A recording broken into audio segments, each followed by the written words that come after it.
भ्रष्टाचार के आरोपी मंत्री और लालू प्रसाद यादव के बेटे तेजस्वी को इस्तीफा देने की जितनी मोहलत नीतीश कुमार की तरफ से दी गई थी, मतलब 4 दिन का वक्त जो दिया गया था वो खत्म हो चुका है।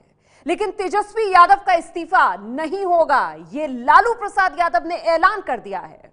तो अब सवाल ये, क्या महागठबंधन टूटने का काउंटडाउन शुरू हो चुका है? अब क्या होगा बिहार की राजनीति में? क्या बिहार की राजनीति से देश की सियासत का चेहरा बदलेगा? आज की सबसे बड़ी राजनीतिक खबर से शुरुआत कीजिए।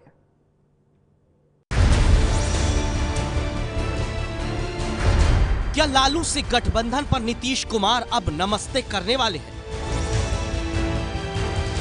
तेजस्वी यादव के इस्तीफे और लालू से महागठबंधन के सवाल पर पटना में नीतीश कुमार यूं हाथ जोड़कर आगे बढ़ गए। क्या ऐसे ही लालू से दूरी बनाकर नीतीश अकेले आगे चलेंगे?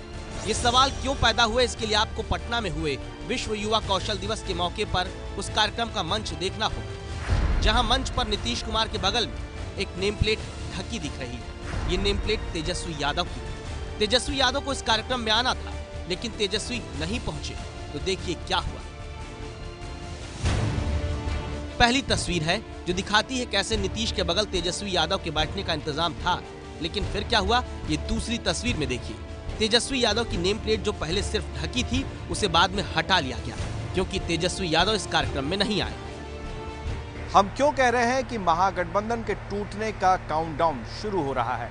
इसके पीछे की वजह है नीतीश और लालू दोनों ही पार्टी की तरफ से तल्ख बयानबाजी शुरू है। तेजस्वी के बचाव में तो पिता लालू यादव उतर गए हैं, तो जेडीयू के नेता नीतीश कुमार की छवि के लिए बड़े नेता जो भी एफआईआर हुए हैं, क्या हुआ है, इसको एफआईआर कर देना ये सफिशिएंट कारण नहीं होता इस्तीफा का।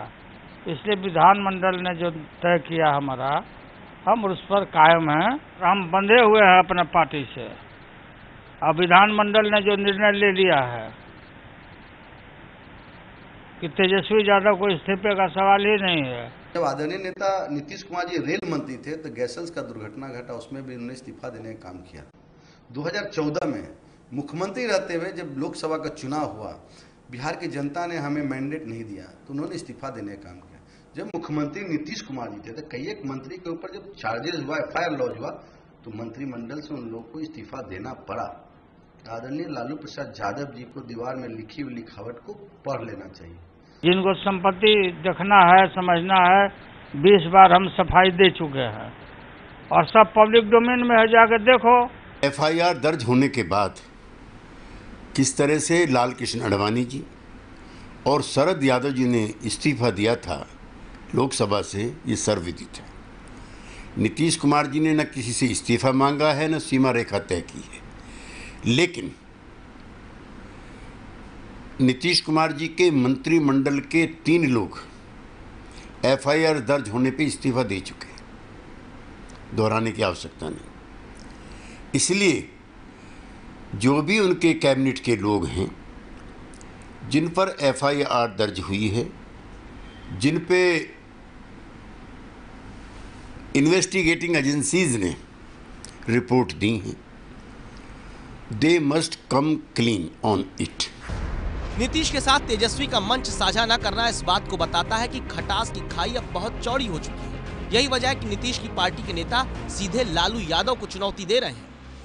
देखिए, लालू यादव जी किस संदर्भ में निर्णय ले रहे हैं ये उनसे ज़्यादा दूसरा कोई नहीं बता सकता, क्योंकि वो भी एक बुजुर्ग नेता के रूप में अख्तियार हो गए। अब तो बुजुर्ग नेता है, वो न युवा है न मध्य है, अब बुजुर्गियत के रूप में है। अब बुजुर्गियत में क्या फैसला लेते हैं, किस मानसिकता से फैसला ले रहे हैं, ये तो उनकी बुजुर्गियत और उनकी मानसिकता बताइए। फिलहाल बीजेपी बिहार की सियासी उथल पुथल को दूर से देख रही है और कोशिश कर रही है कि नीतीश ने जिस नैतिकता की दुहाई देकर तेजस्वी का इस्तीफा मांगा है, उसी नैतिकता की दुहाई का इस्तेमाल किया जाए। नीतीश कुमार ने जो शर्त रखी है, उस शर्त पर कभी भी लालू यादव जो है उसको कभी स्वीकार नहीं कर सकते।